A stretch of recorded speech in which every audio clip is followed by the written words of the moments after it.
Today in this video we'll talk about one activity from the first chapter, that is chemical reaction and equation, and the activity is activity 1.7. तो आज हम activity 1.7 के बारे में पढ़ेंगे, उसको detail में समझेंगे और उससे रिलेटेड क्या क्या क्वेश्चन बन सकते हैं। उससे रिलेटेड आपके 5-7 क्वेश्चन बन सकते हैं जिनको हम पढ़ेंगे और उनके आंसर्स भी समझेंगे। सो स्टूडेंट्स, ये वो एक्टिविटी है जो हम आज पढ़ने वाले हैं। ये आपकी एनसीईआरटी के फर्स्ट चैप्टर की 1.7 एक्टिविटी है। If you like my content then please share and subscribe my channel. So activity 1.7 का पहले हम समझेंगे कि वो क्या कह रही है, ठीक है। तो एक्टिविटी 1.7 में सबसे पहले क्या बोल रहा है हमें कि एक प्लास्टिक जार लीजिए, ठीक है। सबसे पहले उसने क्या बोला कि टेक अ प्लास्टिक जार। एक हमने प्लास्टिक जार लेना है और इस प्लास्टिक जार के बेस में हमने क्या करने हैं, 2 होल करने हैं। क्लियर। एक प्लास्टिक जार लिया और इस प्लास्टिक जार के बेस में हमने क्या कर दिया, 2 होल कर दिए, ठीक है। अब इस होल में हमने क्या करना है, आपका रबर स्टॉपर लगा देना है। दिस इज रबर स्टॉपर, ठीक है। जो रबर के स्टॉपर्स होते हैं केमिस्ट्री की लैब में हमको दिखाए जाते हैं। तो जो रबर के स्टॉपर्स होते हैं उससे हमने इसे बंद कर देना है, ठीक है। फिर जो ये रबर के स्टॉपर्स हमने लिए हैं, इनसे हमने क्या इंसर्ट करने हैं, कार्बन इलेक्ट्रोड्स।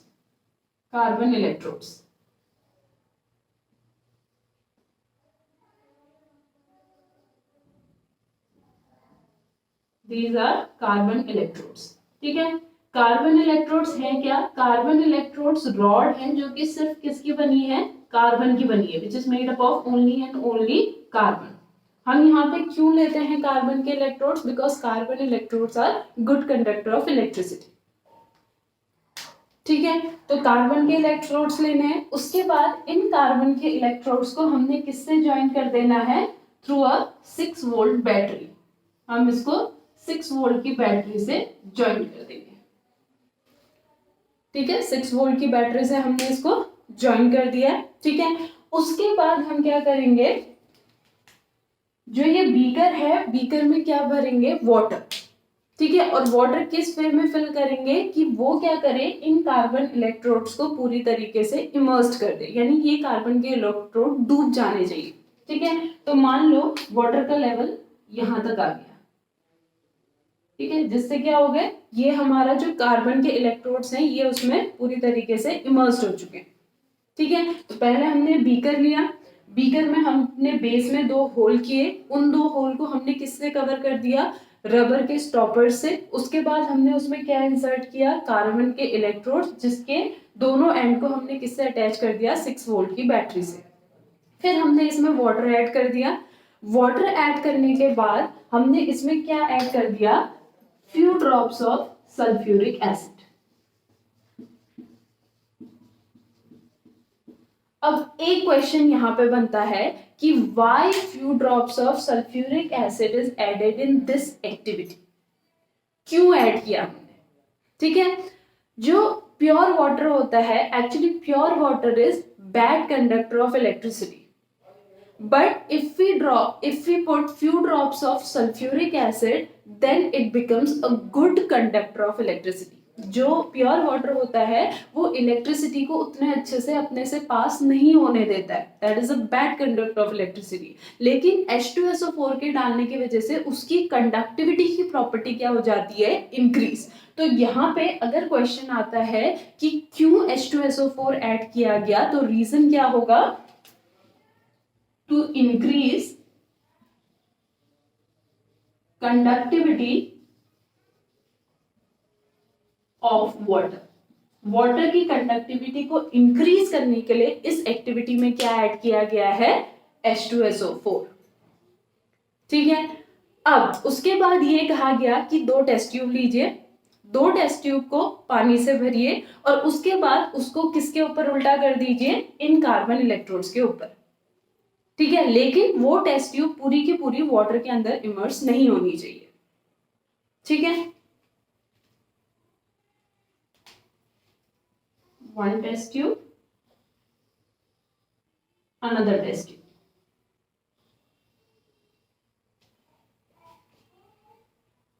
क्लियर? ठीक है। अब एक्टिविटी जो है आपकी उसके डायग्राम में आप देखेंगे इस वाले इलेक्ट्रोड पे यहां तक वाटर है और इस वाले इलेक्ट्रोड में यहां तक वाटर है। ये anode and this is cathode. ये चीज लिखी है एक्टिविटी के डायग्राम में, आपको दिख रही होगी। क्लियर? ये चीज हो गई। अब जैसे ये सब हो जाएगा हम क्या कर देंगे, इस बैटरी को ऑन कर देंगे, इसका स्विच ऑन कर देंगे और स्विच ऑन करने के बाद कुछ टाइम के लिए इस एपरेटस को अनडिस्टर्ब रखेंगे, यानी इसको नहीं हिलाएंगे। क्लियर? अब कुछ टाइम बाद क्या होगा कि आपका जो ये यहाँ पे जो ये टेस्ट ट्यूब्स हैं, टेस्ट ट्यूब्स के यहाँ पे क्या दिखने लग जाएंगे हमें, बबल्स। ठीक है, जो कार्बन इलेक्ट्रोड है, कार्बन इलेक्ट्रोड के ऊपर हमें क्या दिखने लग जाएंगे, बबल्स दिखने लग जाएंगे, जो कि वाटर को डिस्प्लेस करना स्टार्ट कर देगा। ठीक है, जो कि वाटर को डिस्प्लेस करना स्टार्ट कर देगा। ठीक है, now what happens in each case. पहला क्वेश्चन है कि इन दोनों में क्या हुआ, ऐसा क्या बबल्स क्रिएट हुए, क्यों गैस डिस्प्लेस हुई, ये सब चीज हम पता करेंगे। ठीक है, अब देखिए हमारे पास इस बीकर में क्या प्रेजेंट है, वाटर प्रेजेंट है। हमारे पास क्या प्रेजेंट है, वाटर प्रेजेंट है।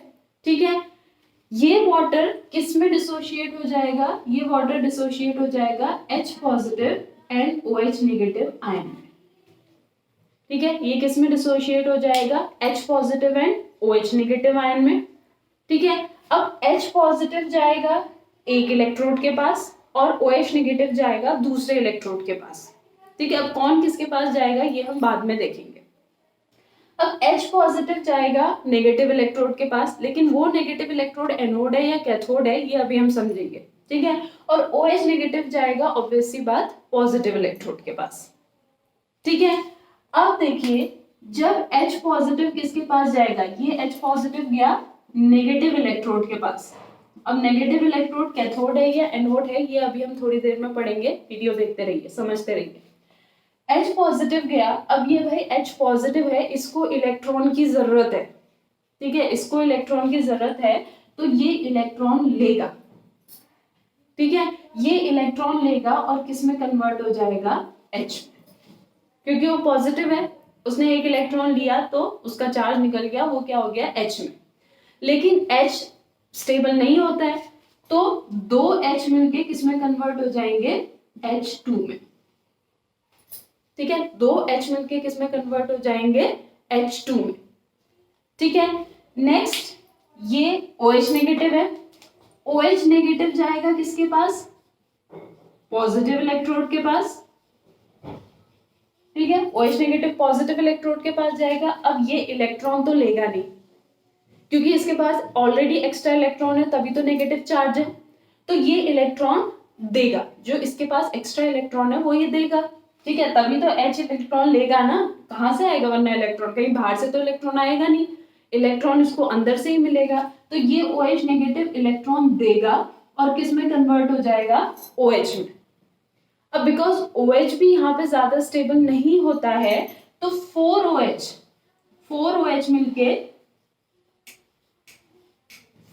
मिलके क्या बनाते हैं, 2 molecules of water plus 1 molecule of O2।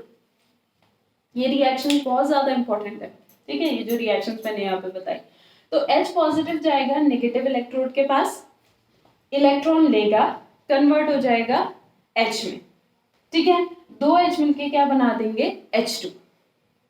ठीक है, OH नेगेटिव जाएगा पॉजिटिव इलेक्ट्रोड के पास, OH नेगेटिव इलेक्ट्रॉन देके किस में कन्वर्ट हो जाएगा, OH में, और यही इलेक्ट्रॉन यहाँ पे हाइड्रोजन लेगा और 4 OH मिलके क्या बना देंगे, 2 वाटर के मॉलिक्यूल प्लस O2। यानी एक इलेक्ट्रोड पे कौन सी गैस रिलीज हो रही है, हाइड्रोजन गैस, और एक इलेक्ट्रोड पे कौन सी गैस रिलीज हो रही है, ऑक्सीजन गैस।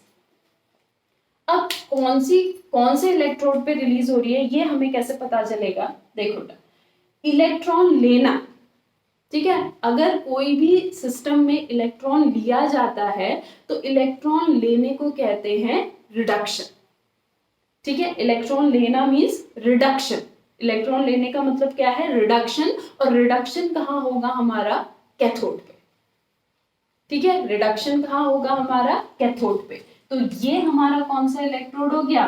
कैथोड, जहां पे क्या बन रही है? हमारी H2 गैस। ठीक है, और ये हमारा क्या हो गया? एनोड, जहां पे क्या बन रही है? हमारी O2 गैस। तो कैथोड पे क्या होगा? रिडक्शन, और एनोड पे क्या होगा? ऑक्सीडेशन। इलेक्ट्रॉन के टर्म में ऑक्सीडेशन और रिडक्शन क्या होता है? इफ वी लूज इलेक्ट्रॉन, अगर इलेक्ट्रॉन लूज हो रहा है, इलेक्ट्रॉन दिया जा रहा है, तो वो होगा ऑक्सीडेशन, जो कि इसके केस में हो रहा है। और अगर इलेक्ट्रॉन लिया जा रहा है तो वो हो जाएगा रिडक्शन, जो कि इसके केस में हो रहा है। ठीक है, अब दूसरी बात, ये तो फर्स्ट का आंसर हो गया, what happens in each case. Second thing, which gas is present in each test tube. अब किस टेस्ट ट्यूब में कौन सी गैस प्रेजेंट होगी? एक गैस है H2, एक गैस है O2। H2 रिलीज हो रही है कैथोड पे, O2 रिलीज हो रही है हमारी एनोड पे। ठीक है, यानी इस पे क्या प्रेजेंट है? हमारी O2, और इस पे क्या प्रेजेंट है? हमारी H2। अब देखो बेटा, यहाँ पे दो हाइड्रोजन मिलके H2 गैस बना दे रहे हैं, लेकिन यहाँ पे दो OH मिलके O2 गैस नहीं बना पा रहे हैं। यहाँ पे एक O2 मॉलिक्यूल बनने के लिए कितने OH की रिक्वायरमेंट हो रही है? 4। यानी कि 2H मिलके H2 बना दे रहे हैं, लेकिन O2 बनाने के लिए कितने OH की रिक्वायरमेंट हो रही है? 4 की, यानी जस्ट डबल की। यानी जितने टाइम में एक O2 बनेगा, उतने टाइम में कितने H2 बन जाएंगे? 2 H2।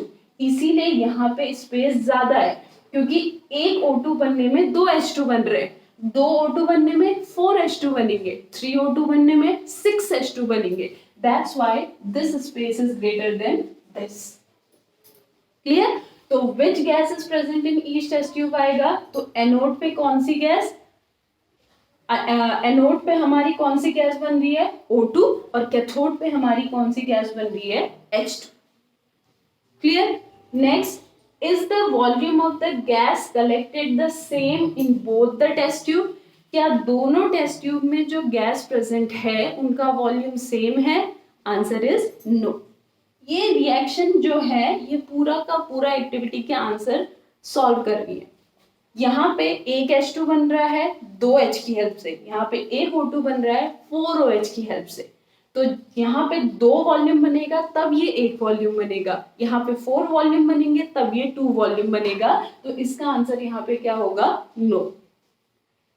Last question is, test these gases by bringing burning candle close to the mouth of the test tube. Now activity में नेक्स्ट स्टेप क्या कह रहा है? जब आपको ये सब पता चल जाएगा, यहाँ पे पूरी की पूरी गैस जो भी बनी है वो कलेक्ट हो जाएगी। उसके बाद आप इन टेस्ट ट्यूब को आराम से निकालिए। उसके बाद इन दोनों टेस्ट ट्यूब के माउथ के पास बर्निंग कैंडल को लेके जाइए, तो क्या होगा? ठीक है, अब जब हम एनोड के पास जाएंगे, ठीक है, एनोड पे क्या जनरेट हो रही है? O2 gas. हमें पता है O2 गैस क्या है? सपोर्टर ऑफ कंबशन, यानी कि वो जलाने में हेल्प करती है। तो जैसे ही हम एनोड के माउथ पे किसको लेके जाएंगे? बर्निंग कैंडल को लेके जाएंगे। वो जो बर्निंग कैंडल है वो और ज्यादा तेज जलने लगेगी, यानी उसका जो स्पार्क है वो और इंक्रीज हो जाएगा। यानी जल तो वो पहले से ही रही थी, लेकिन जैसे ही एनोड के पास जाएंगे वो और ज्यादा तेजी से जलने लगी, उसकी फ्लेम और इंक्रीज हो जाएगी, विच prove that the gas is the oxygen gas. जो ये प्रूव करे, क्योंकि दिख तो नहीं रहा ना हमें कि वो ऑक्सीजन गैस है या हाइड्रोजन गैस है, तो ये प्रूफ है कि वो जो गैस है वो ऑक्सीजन गैस है। और अगर जैसे ही हम उस बर्निंग कैंडल को कैथोड के माउथ के पास ले जाएंगे, तो कैथोड में क्या रिलीज हो रही है? Hydrogen gas. तो हमें कैसे पता चलेगा वो हाइड्रोजन गैस है? जैसे ही हाइड्रोजन गैस किसके टच में आएगी? बर्निंग कैंडल के टच में आएगी, वहां पे एक ब्लू फ्लेम क्रिएट होगा। ऐसा लगेगा कि ब्लू लाइट वहां पे जनरेट हो रही है और एक पॉप साउंड वहां पे क्रिएट होगा। तो a gas which is burn with a pop sound and produce a blue flame, तो वो गैस हमारी कौन सी गैस होती है? Hydrogen gas. तो एनोड के पास लेके जाएंगे तो कैंडल और ज़्यादा फ्लेम से बर्न होगी, और कैथोड के पास लेके जाएंगे तो वहाँ पे एक ब्लू फ्लेम क्रिएट होगा और साथ ही साथ एक साउंड वहाँ पे प्रोड्यूस होगी which is known as pop sound. तो आप ये एक्सपेरिमेंट बहुत इजीली अपने स्कूल्स की लैब्स में भी कर सकते हैं।